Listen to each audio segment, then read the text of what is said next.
Olá, eu sou a professora Verônica Dantas de Araújo Albano e hoje vamos trabalhar o primeiro encontro da disciplina Educação em Diferentes Ambientes de Aprendizagem do curso de Pedagogia da Faculdade Facesa. Então, em virtude da pandemia que está assolando o nosso país, a nossa disciplina irá ocorrer em 2 encontros, sendo dia 4, hoje, das 8 horas da manhã ao meio-dia, e também no dia 18, daqui a 15 dias, no outro sábado, sendo das 8 horas até o meio-dia. Então, estes 2 encontros foram propostos para estarmos dialogando acerca dos assuntos referentes à nossa disciplina, bem como estando fazendo os atendimentos necessários, se houver o caso, a todas as alunas da turma de pedagogia da turma de pedagogia da Facesa.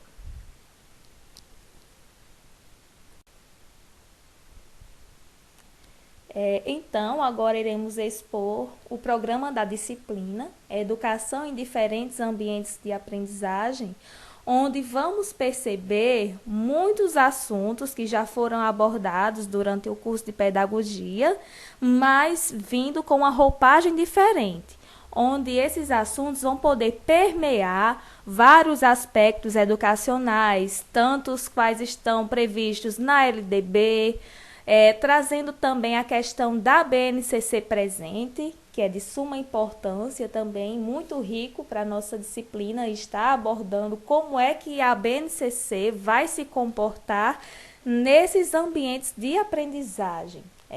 Então, dessa forma, vamos perceber como é que esses ambientes de aprendizagem vão atuar significativamente no ensino e na aprendizagem. Quais ambientes são esses?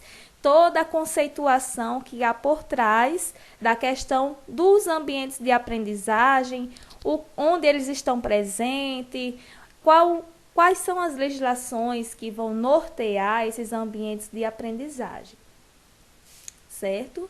Porque vamos partir da seguinte prerrogativa: será que só aprendemos na escola? Vamos fazer esse questionamento. Será também que só aprendemos nos bancos escolares, em uma sala de aula fechada, dispondo de um ensino totalmente tradicional, arcaico, mecânico, ou podemos explorar outros ambientes na escola e fora da escola também? Então, vamos observar estes intervenientes. Para iniciarmos, vamos ter como proposta na ementa a investigação e reflexão crítica acerca da realidade da educação em diferentes espaços de aprendizagem, ou seja, vamos ampliar os nossos horizontes para enxergarmos além da escola. Existem aprendizagens além da escola, até mesmo na nossa casa. Nossa casa pode ser um grupo social, nossa família, no caso, pode ser um grupo social riquíssimo de aprendizagem. Vamos observar como. Contemplando também diferentes áreas nas quais sejam previstos conhecimentos pedagógicos, certo? Não necessariamente vamos nos deter ao ambiente de aprendizagem, ok, mas onde o ambiente de aprendizagem ele é de fato um ambiente de aprendizagem se nele houver os conhecimentos pedagógicos, se nele houver alguém que ensina e alguém que aprende, ok? Então, vamos ter como objetivos específicos perceber as modalidades da educação como um amplo leque de atuação pedagógica. Então, para a aula de hoje, vamos estar trazendo de início essa questão das modalidades da nossa educação brasileira, também percebendo-as como um espaço de atuação do pedagogo, certo? Uma vez que outrora nelas também há a questão dos conhecimentos pedagógicos, como vemos bem presente na ementa. Na sequência, temos compreender a diversidade de espaços que possibilitam a aprendizagem, bem como discutir sobre as diferentes materializações da educação na sociedade, compreendendo a educação formal, informal e não formal. Como também vamos nos deter à pedagogia empresarial e hospitalar. Então, esse último ponto irá ficar para o nosso segundo encontro, certo?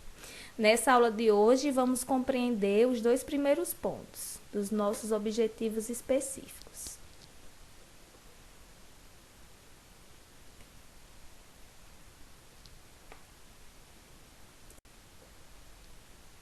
Dessa forma, vamos ter, enquanto conteúdos, as modalidades da educação brasileira, ou seja, vamos trabalhar a respeito da EJA, educação profissional, educação à distância, educação especial e educação indígena.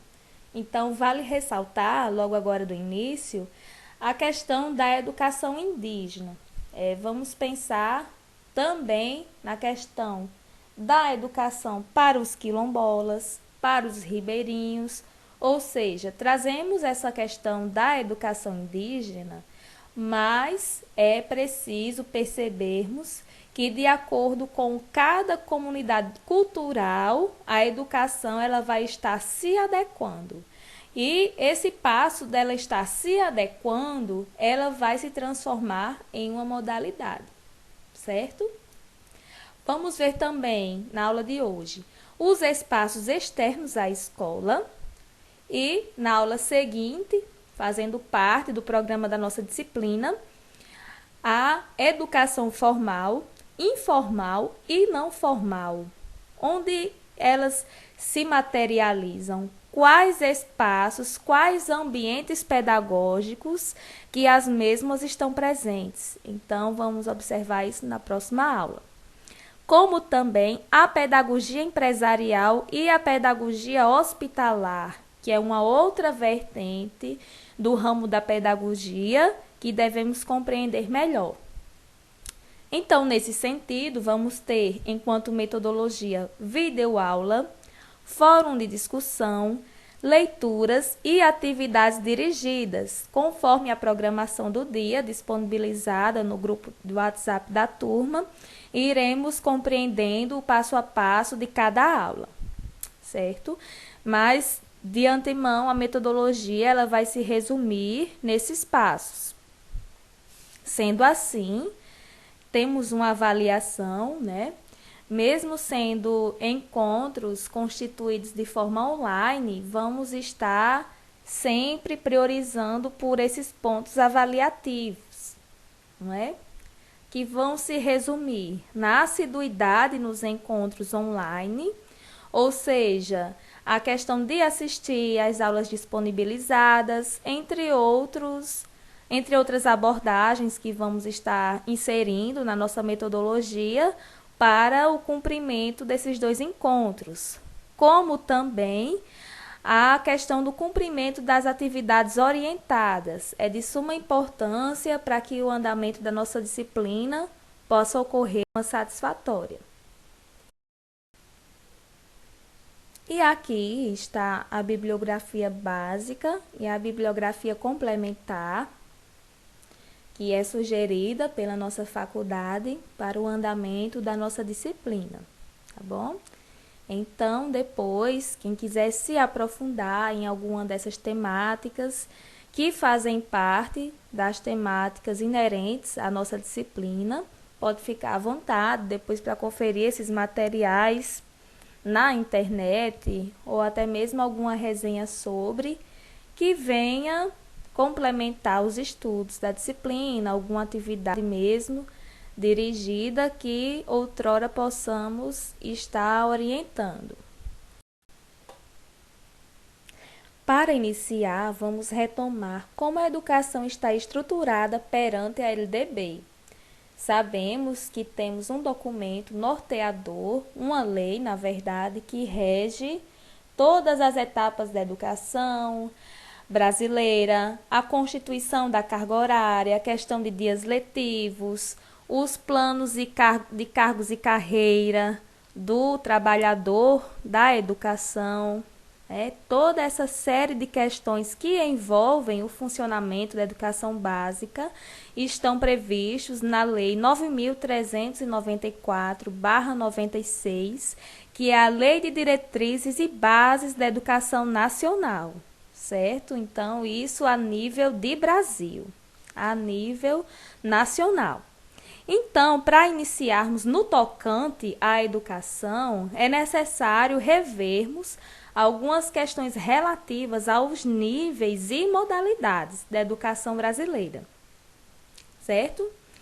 Então, assim, temos dos níveis e das modalidades da educação e ensino. No capítulo 1 da LDB, no artigo 21, irá mencionar que a educação escolar compõe-se de educação básica, formada pela educação infantil, ensino fundamental e ensino médio, e também educação superior. Estes são os níveis, porque há muita gente que confunde níveis com modalidades, certo? Esses são os níveis. A seguir, nós vamos ver as modalidades, as quais vão permear todos esses níveis. Ou seja, a modalidade da educação especial, ela está presente no nível, na etapa da educação infantil, na etapa do ensino fundamental, como também ensino médio, e chegando também ao ensino superior, obviamente. Então, agora, no próximo slide, vamos nos deter quais são essas modalidades e como é o funcionamento delas, para podermos estar afunilando a nossa discussão em torno da nossa disciplina.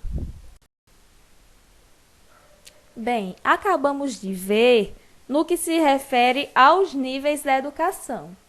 Como falamos, as modalidades de ensino elas vão permear em cada etapa dos níveis da educação brasileira.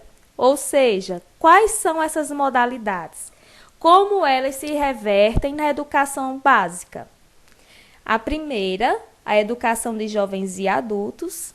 Em seguida, vamos ter a educação profissional e tecnológica. Na sequência, educação à distância, educação especial, como também educação indígena, ou por que também não falar na educação para os ribeirinhos, para os quilombolas, também são modalidades, mas hoje elencamos apenas essas, para que não nos estendêssemos muito. Dando continuidade, vamos agora abordar a respeito da educação de jovens e adultos, a EJA, que é o tipo de modalidade voltada para o público que não concluiu os estudos em idade adequada, certo? A partir dos 15 anos de idade, se o jovem ele já estiver fora da faixa etária, ele já pode ingressar na EJA. Isso é uma das prerrogativas que a própria LDB, a nossa Lei de Diretrizes e Bases, ela vai orientar, certo? Possibilitando assim a conclusão do ensino fundamental e médio. Por que não dizer também abrindo oportunidades para que o jovem, para que o adulto, ele possa ampliar as suas áreas de atuação no mercado de trabalho. Sabemos que no Brasil já foi feita uma pesquisa, quanto maior o nível de escolaridade do sujeito, ele poderá alcançar maiores salários. Então, nessa estatística, quer dizer que os salários das pessoas, em média, são compatíveis com o seu grau de escolaridade. E quando pensamos nisso, a EJA estender as mãos para que esse público que ficou à margem da sociedade, sem estudar por alguma forma, que existem vários fatores, né? Existem as pessoas que realmente abandonaram a escola porque não quiseram mais ir e os pais também não fizeram nenhuma questão de fazer com que os seus filhos dessem prosseguimento nos estudos. Mas há também vários fatores sociais, econômicos, familiares que fazem com que o jovem ele se afaste da escola. Então a EJA ela vai dar a oportunidade para recuperar o tempo perdido, digamos assim. Em seguida, vamos abordar a respeito da educação profissional e tecnológica, que a mesma possibilita a qualificação para o mercado de trabalho. Mas vale frisar que os maiores estudiosos dessa área da educação profissional, pois temos vários autores, escritores que abordam sobre a temática, eles vão frisar que um dos maiores problemas da educação profissional é apenas formar para o mercado de trabalho e pronto. Transformar aquele ser humano como mais uma engrenagem, parte daquela fábrica, parte daquele comércio, não é? Então, o que é que eles vão dizer a respeito da questão de promover uma mudança social? É que a educação profissional ela passe a inserir na sua prática pedagógica a visão de uma formação omnilateral, ou seja, para os estudiosos dessa área, eles vão dizer que essa visão omnilateral é uma formação como um todo, é formar não só apenas para o mercado de trabalho, formar a famosa mão de obra qualificada, mas sim tornar aquele sujeito um ser crítico, autônomo, formar também para a vida, que é dar uma formação completa, e não somente ensinar uma profissão e habilitá-los para o trabalho, certo? Então, assim, o acesso à educação profissional se dá por meio dos cursos rápidos, com carga horária mínima de 4 horas, também dos cursos FIC, que é os cursos de formação inicial e continuada, com carga horária mínima de 160 horas. Além disso, também é proveniente da educação profissional os cursos técnicos de nível médio, os quais podem possuir carga horária mínima de 800 horas. Não são muito comuns, mas existem alguns, como o técnico em meio ambiente, na rede privada, e também o técnico em administração. Os demais possuem uma carga horária superior.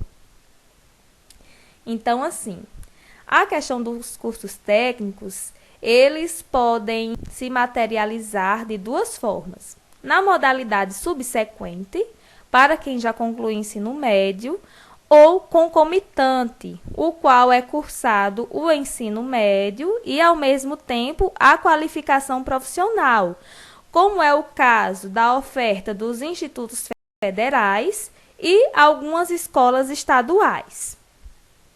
Dessa forma, trazemos aqui os tipos de escolas de educação profissional, que as instituições também são chamadas de escolas. Vamos ter as públicas, a exemplo do nosso estado, temos o IFRN, melhor dizendo, o Instituto Federal, que ele está presente em todos os estados brasileiros e no Distrito Federal, inclusive, e escolas em parceria com o Estado, que também temos a presença dessas escolas, uma delas aí no Alto do Rodrigues. Também temos as escolas privadas, que para funcionar tem que ter uma autorização da Secretaria Estadual de Educação, tem todo um procedimento para que essas escolas possam funcionar, no sentido de que os seus cursos irão ter validade pelo MEC, que não basta apenas abrir uma escola de cursos técnicos, cursos rápidos, ou até mesmo de formação inicial e continuada. É necessário que se haja uma autorização para que os seus cursos possam ter validade e o produto dos seus cursos, que são certificados, da mesma forma. Aí vamos ter a questão do CEPROVA, do ITEC, essas escolas que atuam aqui na nossa região, CEPEP, entre outros. E mistas, as quais são de iniciativa pública e, ao mesmo tempo, privada, que são provenientes do Sistema S, criado no governo do Getúlio Vargas, que são SENAC, SENAI, SESC, entre outras.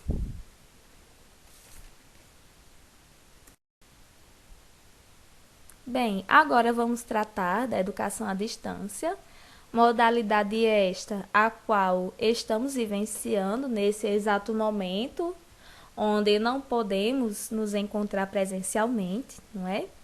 Então, assim, dessa forma, a EAD ela vai possibilitar a universalização da educação, ou seja, uma educação para todos.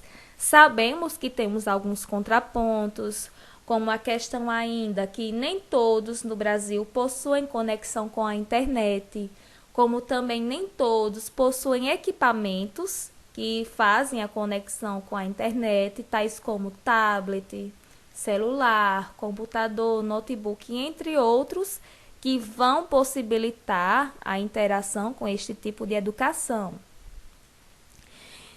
No entanto, por outro lado, a EAD ela vai proporcionar um estudo com horário flexível, porém necessita de disciplina de ambas as partes, tanto do professor como do aluno, pois também temos uma grande problemática de evasão na EAD. Através de pesquisas realizadas também, podemos observar que uma das grandes queixas dos alunos que se evadem da educação à distância, apesar de ser uma modalidade cômoda, flexível, que se adequa ao cotidiano desse público, principalmente dos adultos, uma das grandes reclamações é o fato dos professores à distância, dos tutores, não fornecerem um acompanhamento adequado, individualizado, personalizado, pois o ser humano ele sente falta dessa interação. Mesmo que à distância, é possível sim tornar a EAD um ensino à distância, mas com características do presencial. Que características são essas? É a questão de estar presente na vida do aluno. Dessa forma, muitos alunos se evadem por essa principal razão.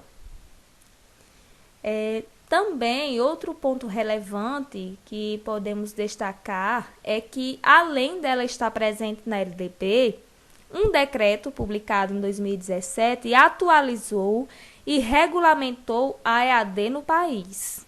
Por isso que, desde esse período para cá, houve uma grande expansão da EAD, principalmente no ensino superior, devido a todas essas vantagens que ela fornece ao aluno, principalmente ao adulto, que tem muitas responsabilidades e não tem como estar sempre presencialmente.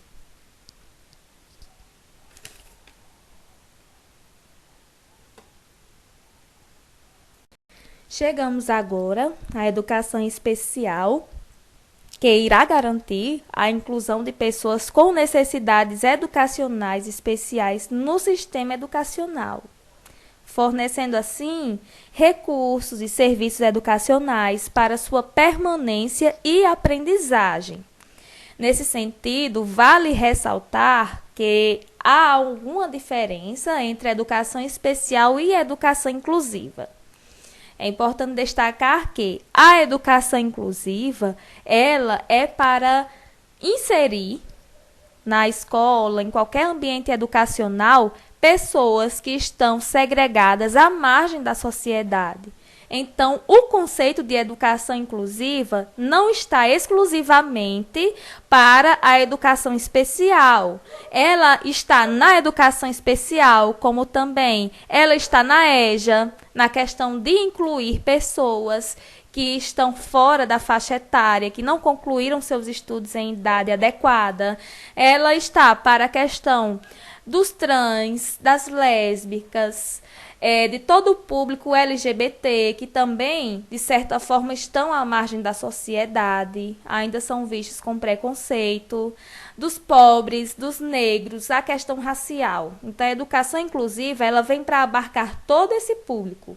E quando falamos de educação inclusiva, muitas vezes nos remetemos primeiro a qual modalidade? A educação especial, né? Que também não deixa de fazer parte. Então, é importante pensarmos a educação especial não como mais uma obrigatoriedade, pois ela é sim uma obrigatoriedade. Cada criança especial, ela tem direito, sim, de estudar numa escola, uma escola dita normal, né, que não é uma escola propriamente normal, numa escola regular de ensino. Cada criança especial, ela tem esse direito, tem o direito de ser acompanhada por um professor auxiliar, caso a sua necessidade requeira também. E, principalmente, ela não pode ser negada o estudo. Os diretores, os secretários não podem negar a matrícula a uma criança especial. Caso contrário, os seus responsáveis podem recorrer na justiça e esses profissionais da educação vão responder a um processo ou até mesmo serem presos. Então, o começo do direito da criança com necessidade especial começa aí, a partir da efetivação da matrícula. Mas vamos refletir. Será que os seus direitos estão sendo garantidos apenas no ato da matrícula? Não. O ato da matrícula é só o começo. Toda a continuidade do processo educacional, desde a criança, na infância, até chegar à sua fase adulta, tem que ser acompanhada com recursos e serviços educacionais adequados com as suas necessidades. A exemplo disso, temos a lei brasileira, no que se refere à educação especial. A nossa lei é considerada uma das melhores leis de educação especial do mundo, certo? Então, ela se equipara a países de primeiro mundo. E por que não vemos essa efetivação na prática? Não é? O que é que está faltando? É investimento, é boa vontade dos profissionais, muitas vezes, não é? Porque muitas vezes falta a sensibilidade. Algumas vezes temos os recursos, serviços, o pessoal disponível para estar atendendo, mas em algumas questões é muito comum nós percebermos a falta de vontade. A falta de vontade de lutar realmente pela aprendizagem daquela criança. Não quer dizer que ela vai aprender igual aos outros, não. Porque cada criança vai ter o seu tempo de aprender. Até crianças que não têm necessidades vão ter o seu tempo de aprender. Então, é necessário observar como essa criança especial aprende para podermos disponibilizarmos recursos, metodologias que estejam ao seu alcance. E vale também a pena ressaltar o percurso bem rápido a respeito da educação especial, né? A história da educação especial, ela passou por muitos altos e baixos. Antes, no período medieval, o público especial era visto como pessoas endemoniadas, como pessoas amaldiçoadas pela natureza, como pessoas bobas. Eram muitas vezes os bobos da corte, eram as pessoas especiais. Quando não, eram jogadas em rios, em lagos, eram descartadas, certo? Nesse período aconteceu tudo isso. Quando uma criança especial nascia, quando ela não era descartada, literalmente, ela tinha uma vida frustrante, ela tinha uma vida de muito sofrimento. Só após, com o advento da Igreja Católica, que o público católico passou a vê-los como seres humanos. Tudo bem que seus direitos de aprendizagem não eram garantidos, mas, pelo menos, elas não eram descartadas mais. Elas eram abrigadas em mosteiros, em algumas instituições da Igreja Católica, para que não fossem mais descartadas. Certo? Em seguida, no século XIX, houve a inserção de escolas especiais apenas para quem tinha deficiência. Ou seja, ao contrário de hoje, que crianças sem necessidade estudam com crianças com necessidade especial. Ao contrário, essas escolas eram originadas apenas para esse público especial.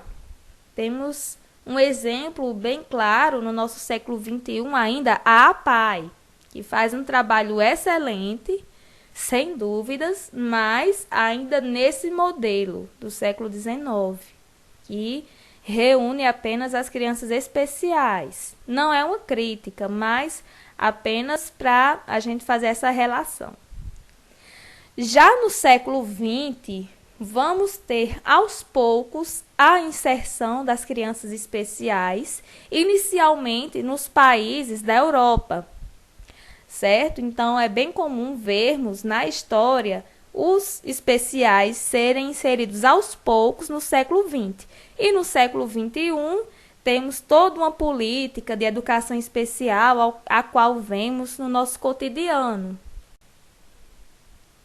Com relação à educação indígena, ela é um tipo de educação, de modalidade da educação, voltada para os povos indígenas, respeitando assim as suas especificidades culturais e procurando preservar suas culturas tradicionais.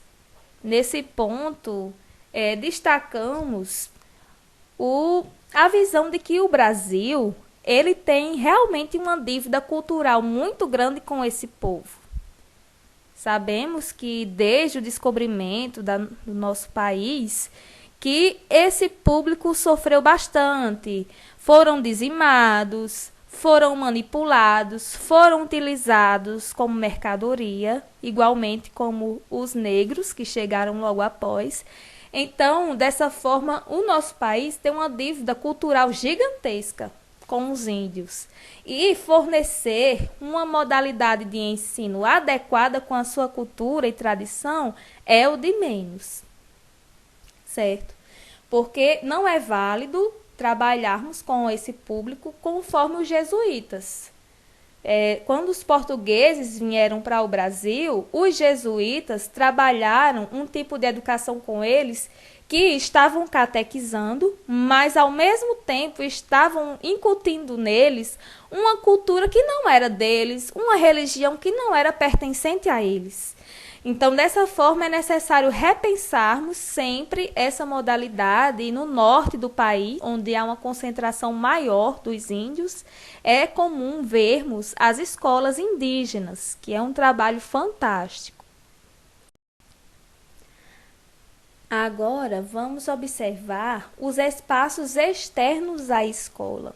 Já que temos a compreensão a respeito das modalidades de educação, vamos perceber que espaços de aprendizagem são esses que a nossa disciplina vai sugerir. Observemos inicialmente essa charge, onde a professora está a explicar as partes de uma árvore. Vamos observar também o espaço que essa professora levou seus alunos, não é? Ela está, digamos assim, numa floresta, numa área rural, enfim. E aí, observem a fala dela. Hoje vou explicar a árvore de baixo para cima, as raízes, o tronco. Vamos refletir sobre essa imagem. Vamos descobrir o erro. Ela está num espaço riquíssimo para desenvolver uma aula sobre as partes da árvore, mas ela preferiu demonstrar com base em figuras, com base num banner, uma figura maior, não é? Não sei, fica na nossa imaginação. E aí, será que essa aprendizagem está sendo significativa? Tudo bem que ela está num espaço externo à escola, mas a metodologia que ela está utilizando, será que não seria mais significativo ela utilizar as próprias árvores que está ao derredor dos seus alunos? Então, essa charge é de Frato, A Escola da Natureza, temos a fonte, logo abaixo, Tonucci Francesco Frato, 40 anos com olhos de crianças. Então, dessa forma, Pozo, ele vai dizer que a aprendizagem significativa, por sua vez, requer que o sujeito relacione os conhecimentos prévios com as novas informações, ou seja, cada criança ela dispõe de uma bagagem de conhecimento. A criança que chega na creche ela já tem algum conhecimento. Então, para que a aprendizagem ela atue como um dispositivo, como um clique na sua memória, é necessário articular o que a criança já sabe com o que ela ainda vai conhecer, para que essa aprendizagem ela possa aguçar a criatividade e a curiosidade da criança. Então, Pozo ainda continua, estabelecendo relações entre as ideias construídas anteriormente com as informações adquiridas e estudadas naquele instante, refletindo e reconstruindo conhecimentos, certo? Então, dessa forma, a aprendizagem ela não será mecânica, ela não será tradicional. Porque quando percebemos que a educação tradicional ela vai ver o aluno como uma tábua rasa, como uma folha em branco, como alguém que não sabe nada. Mas, pelo contrário, nossos alunos, eles sabem sim. E possuem um conhecimento de mundo, conforme Paulo Freire menciona, gigantesco. Basta apenas utilizarmos e vermos como tanto a aprendizagem como o ensinar surtirá de forma mais prazerosa.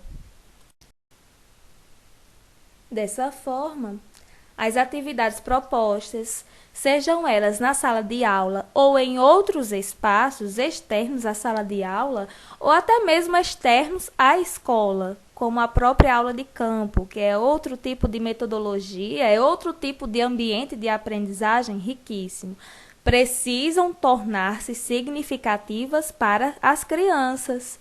Ou seja, não é só se esforçar enquanto professor ou professora para estar trazendo uma dinâmica de aula diferente, mas é refletir, antes de tudo, o que aquela aprendizagem vai surtir naquela criança, quais efeitos que a minha metodologia vão surtir.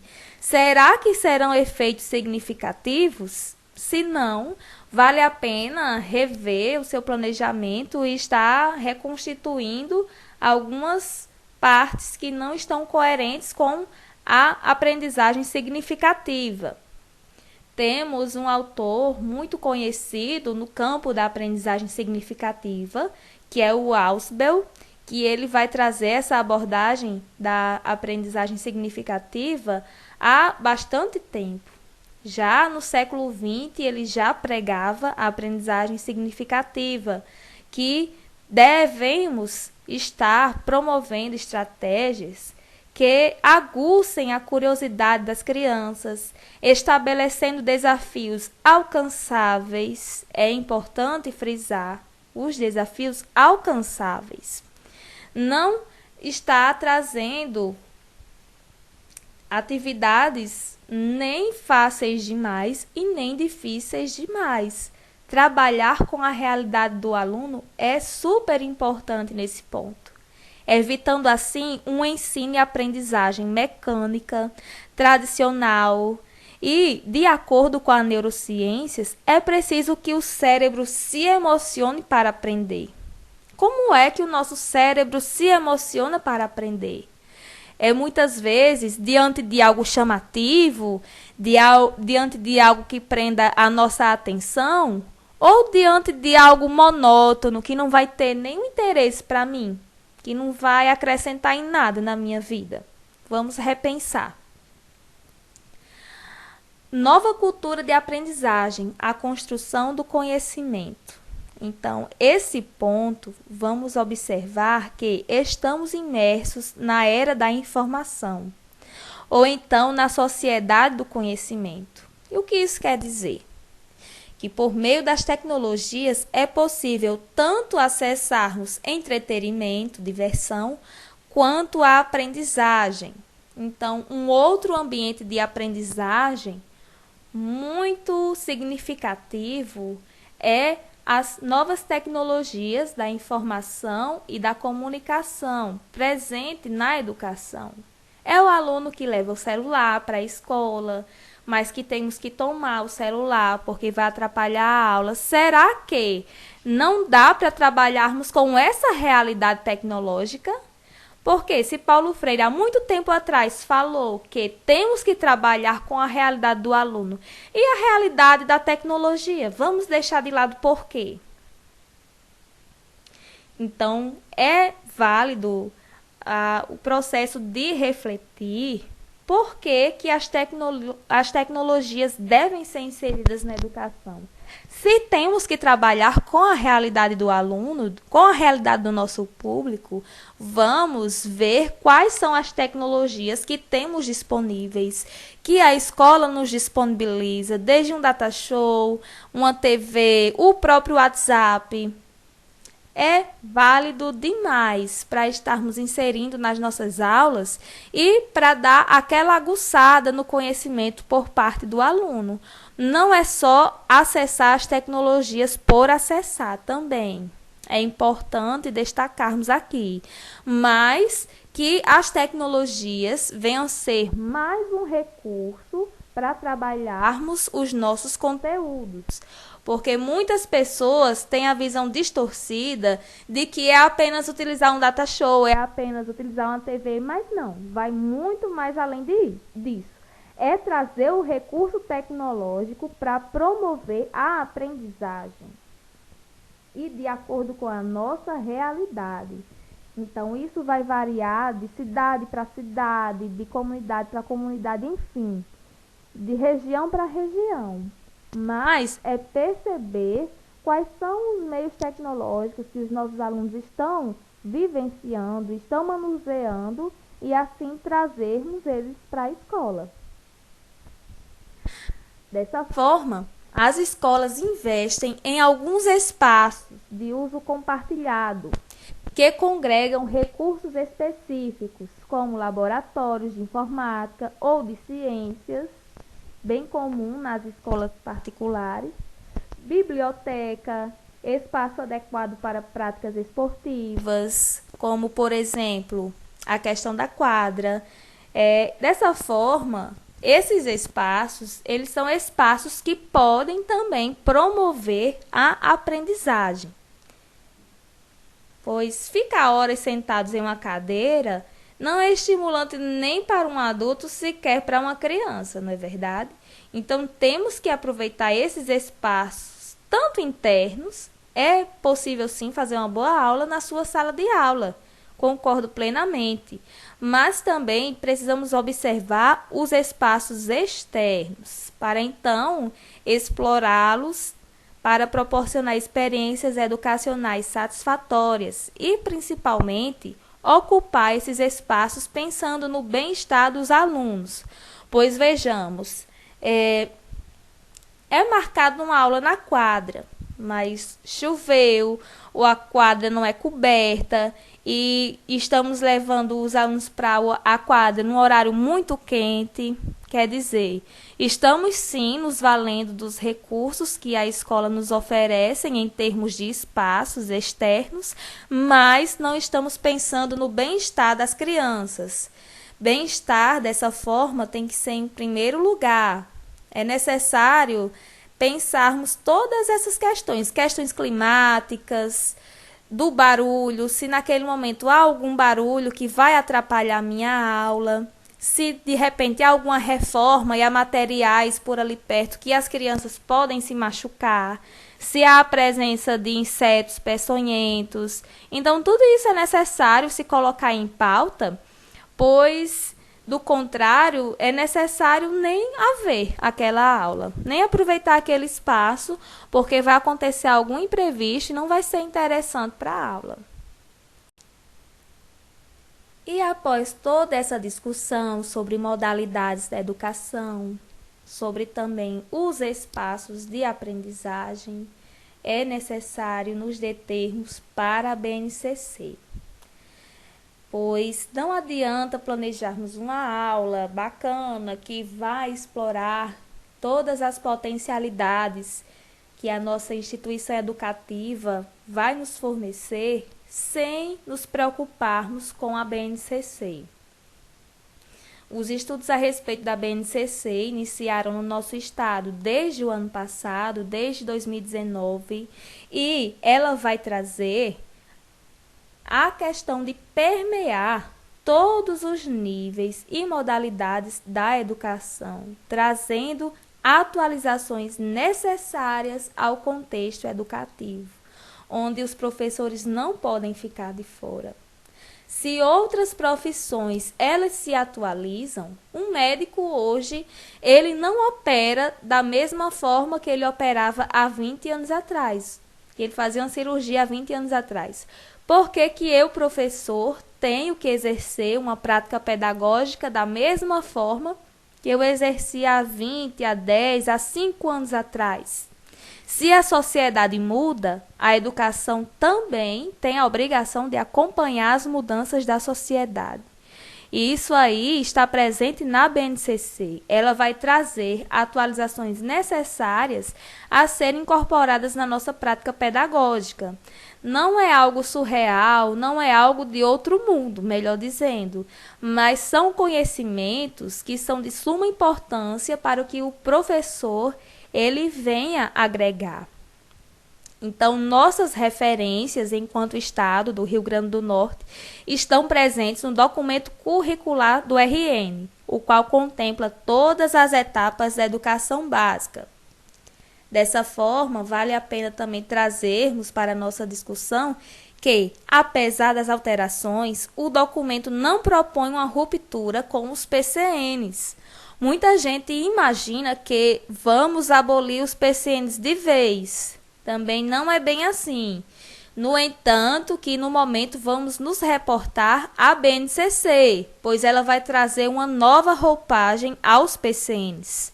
A BNCC foca no que o aluno precisa desenvolver para que o conhecimento seja uma ferramenta para ler, compreender e transformar, sim, a sua realidade.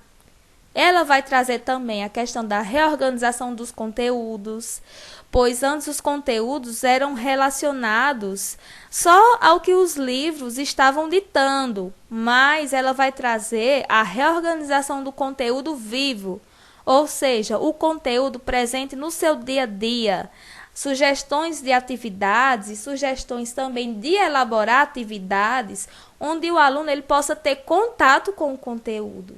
Vamos lembrar da charge da professora, né? Dos slides anteriores, que ela levou o aluno para ter contato com a natureza, porém preferiu um método mais tradicional para estar ensinando as partes da árvore. A BNCCA também vai trazer mais reflexão e menos memorização, pois nos PCNs era comum encontrarmos verbos sobre reconhecer, identificar. Na base, eles deram lugar a ações, como interpretar, comparar, resolver, levar, assim, os alunos a pensar a partir de informações. Então, vamos trabalhar com temáticas que vão das mais simples às mais complexas, levando em consideração as conexões entre os conceitos e o tempo de aprendizagem. Também a vivência em pesquisa, pois, do contrário do que temos em mente algumas vezes, não se faz pesquisa só quando chegamos na universidade. Pelo contrário, é esse déficit de fazermos pesquisa na educação básica que muitas vezes chegamos na universidade sem saber fazer pesquisa.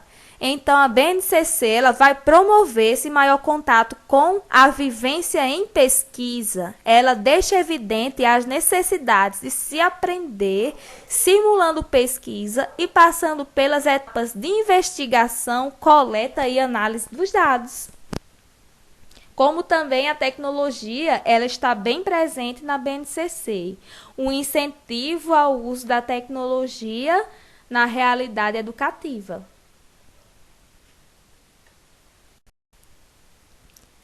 Assim, a base comum curricular, ela vai trazer um sentido de todos terem os mesmos direitos.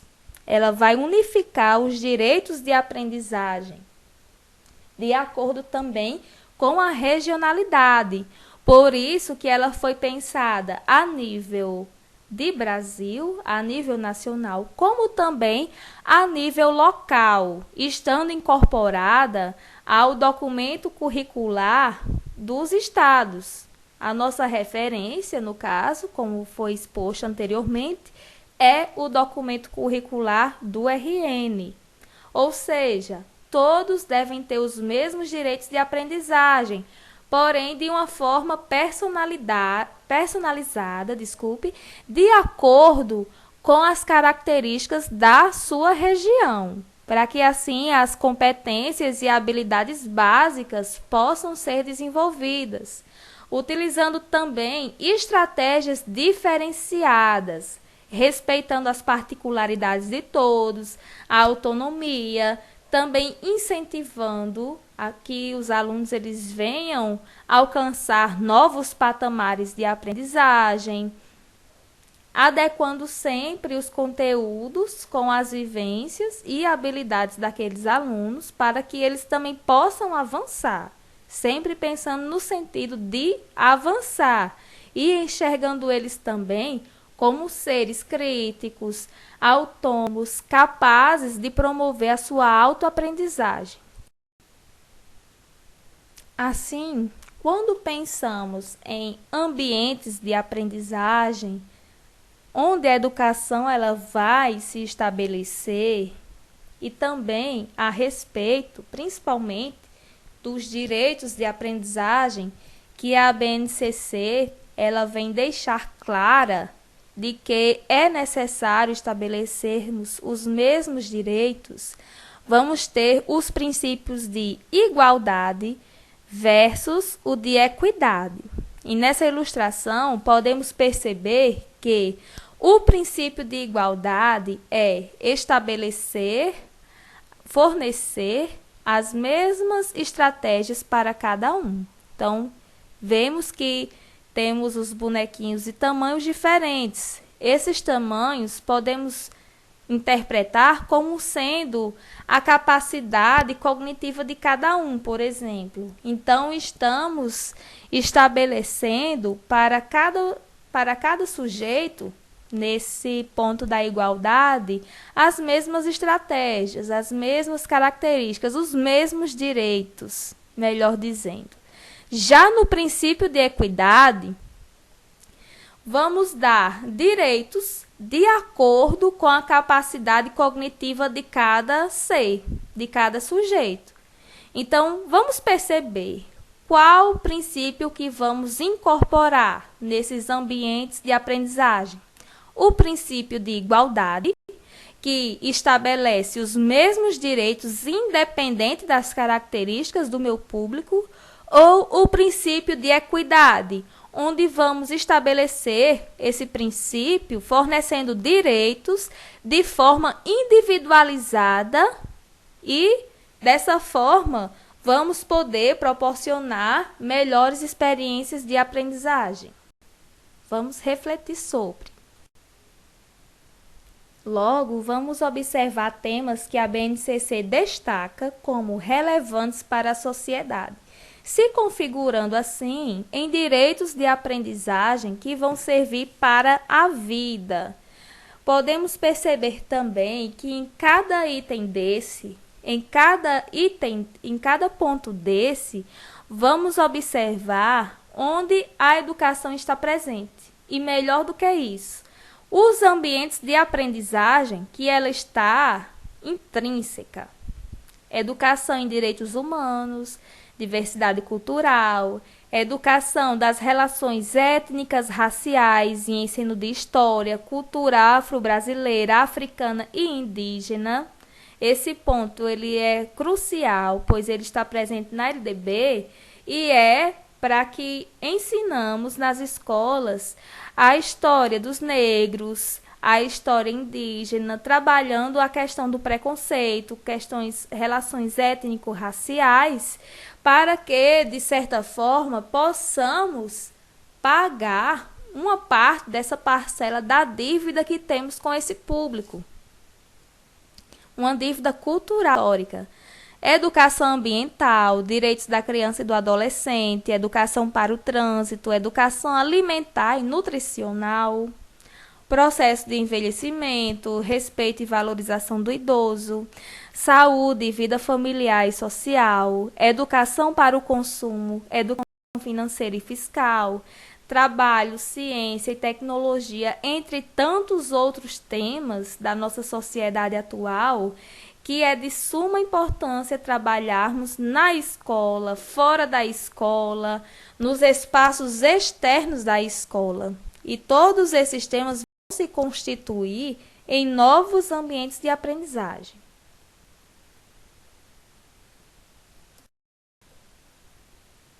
E para concluirmos a nossa aula, vamos concluir com uma citação de Paulo Freire. Se a educação sozinha não pode transformar a sociedade, tampouco sem ela a sociedade muda. E o momento que estamos vivenciando agora reflete o poder dessa mensagem, pois está tudo parando no nosso país. Empresas, fábricas, comerciantes, autônomos, mas a educação não está parando. E onde ela parou é que realmente aquela comunidade escolar não tem recursos para estar dando continuidade ao seu ano letivo, à sua grade curricular, como é o nosso caso.